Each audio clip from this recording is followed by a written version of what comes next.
সবাই শুধু বলে যে ইউনূস সরকার নাকি শিক্ষার্থীদের সরকার, জনগণের সরকার, কিন্তু আমার তো মনে হয় না। এই সরকারকে পরোক্ষভাবে কন্ট্রোল করছে পুরোপুরিভাবে বিএনপি। বিএনপি মুখে যতই কথা বলুক যে সরকার আমাদের কথা শোনে না, সরকার জামাতপন্থী, সরকার এভাবে চলতে পারে না, সরকার ফ্যাসিবাদী হয়ে যাচ্ছে, কিন্তু একটাবার একটু ভাবেন তো যে সরকারের যে কর্মকাণ্ডগুলো এগুলো পুরোপুরিভাবে বিএনপিকে প্রতিনিধিত্ব করে।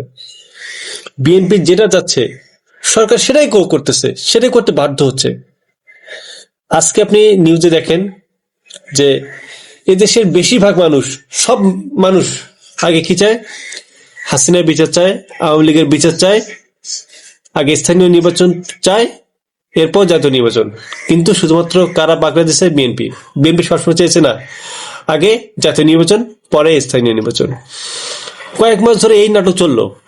আজকে জানতে পারলাম যে বিএনপির কথায় সুর মেলালেন সরকার, আগে জাতীয় নির্বাচন, পরে স্থানীয় নির্বাচন। বাহ, আসলে প্রবলেমটা কই ছিল? কেন স্থানীয় নির্বাচন আগে হওয়া দরকার ছিল? দেখুন, যদি জাতীয় নির্বাচন আগে হয়, ওই ঘুরে উল্টে যে লাউ সেই কদু। বিএনপি যেসব নেতা কর্মীরা নির্বাচনে উঠবে, ওরা কি করবে? ওরা ওদের ইচ্ছা মতো প্রার্থীকে স্থানীয় পর্যায়ে জেতাতে সাহায্য করবে, যার ফলে এমপি তো চাঁদাবাজি হবেই। তারপর যারা নতুন নির্বাচিত হবে ওরা একটা হবে চাঁদাবাজ। যে যেমন সে তার সঙ্গীকে তেমন নেবে, তাই না? যার ফলে 54 বছর ধরে যা চলতেছে আমাদের দেশে ওই একই চলবে। এবার আমরা চেয়েছিলাম যে নতুন ধারা একটা রাজনীতি হোক, নতুন ভাবে দেশটা এগিয়ে যাক, কিন্তু দেখেন এদের মধ্যে চোর বাটপারদের জন্য এই দেশটা এগিয়ে যেতে হয় না। এখনো ফেসিবাদের দালাল হাসিনা সহযোগী চুপ্পু রাষ্ট্রপ্রধান এখনো বসে আছে। আমরা চাইলাম তার পদত্যাগ হয়ে যায় না, বাগা দিলকে বিএনপি। তারপরেও নাকি বলে যে এই সরকার সংস্কার করে না, এই সরকার ফ্যাসিবাদী। আমরা চাইলে কি নতুন ঘোষণাপত্র, নতুন সংবিধান হোক, 72 ফ্যাসিবাদী সংবিধানকে ছুড়িয়ে ফেলা হোক।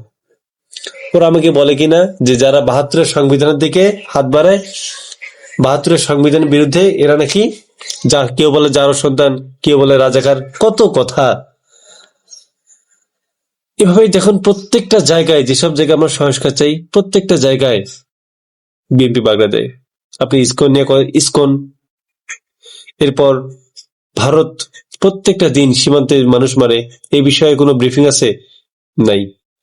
কিন্তু সরকার একটু সমস্যা যদি হয়, বিএনপি দেখবেন ভুয়া তথ্য দিয়ে যেমন দল তেমনি তার নড়বড়া মিডিয়া সেল, যখন যেটা মন চায় তখন সেটা বক্তব্য জানে, পরে ভুল হলে দুঃখ প্রকাশ করছি।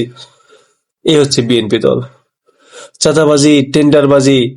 এই যে আজকেই শুনলাম যে গত রাতে পাবনায় জামাতের 2 নেতাকর্মীকে তার মব সৃষ্টির মাধ্যমে হত্যা করেছে। এই হচ্ছে এদের খুন, হত্যা, ধর্ষণ। আবার জগন্নাথ বিশ্ববিদ্যালয়ের একজন শিক্ষার্থীকে যুবদলের কয়েকজন পিটিয়েছে। আর কি শুনেছেন? প্রত্যেকটা দিন বিএনপির এসব কত কথা শুনবেন, কত। তারপর মনে করেন যে বিএনপি সংস্কার চায়, তারপর মনে করেন এই বিএনপি একটা গণতান্ত্রিক দল। আরে বিএনপি যে বিগত দিনে ক্ষমতা ছিল, একটু খবরটা নিয়ে দেখেন, তখন হয়তো এত মিডিয়া সোচ্চার ছিল না। তাদের যে দুর্নীতি আমলনামা ওটা দেখা যায়নি। যদি এখন যে মিডিয়াটা যেভাবে চলতেছে, যেভাবে গতিশীল, এমন যদি থাকতো তাহলে দেখতে পারতেন যে তারা কত বড় চিৎকার, কত বড় বাটপার, দেশের জনগণ কত বড় ধোঁকাবাজ দিয়েছে। তারেক রহমানকে এমনি খাম্বা তারেক বলে এত সহজ? তিনি প্রমাণ করুক যে তিনি সত্যবাদী, তার বিরুদ্ধে মামলাগুলো মিথ্যা। ক্ষমতার জোরে তো সবগুলো মামলা ডিসমিস করতেছেন, বুঝি না আমরা? আপনারা ক্ষমতা গেলে দেশে কি করবেন সেটা আমরা খুব ভালোভাবে বুঝি। দেশের হোকামারা তো আপনারা আগেই মারছেন, যেটা আছে এটাও মারতে চান। আসলে আওয়ামী লীগ এবং আপনাদের মধ্যে কোনো পার্থক্য নেই, দুটো হচ্ছে একই। এই দেশটাকে আপনাদের মতো রাজনৈতিক দল পরিবারতন্ত্রের গঠনের মাধ্যমে দেশটা ধ্বংস করে ফেলছে। আওয়ামী লীগ বিএনপি এই 2 দলে মনে করে যে এই দেশ তাদের বাপের দল, এই দেশ তাদের বাপ স্বাধীন করছে, তার ইচ্ছে মতো শাসন করবে, যা ইচ্ছে তাই করবে। এরা কখনো জনগণের দল হতে পারে না। আগামী নির্বাচনের মাধ্যমে জনগণ প্রযুক্ত উপযুক্ত আপনাদের মোক্ষম জবাব দিয়ে দিবে। জনগণ কি জিনিস আপনি এখন বোঝেন না। ফ্যাসিস্ট হাসিনা টিকতে পারেনি, আপনার টিকবেন? এত সহজ না। জনগণ সব জানে, সব দেখে, প্রত্যেকটা হিসাব কড়াকড়ি দেওয়া হবে আজ অথবা কাল।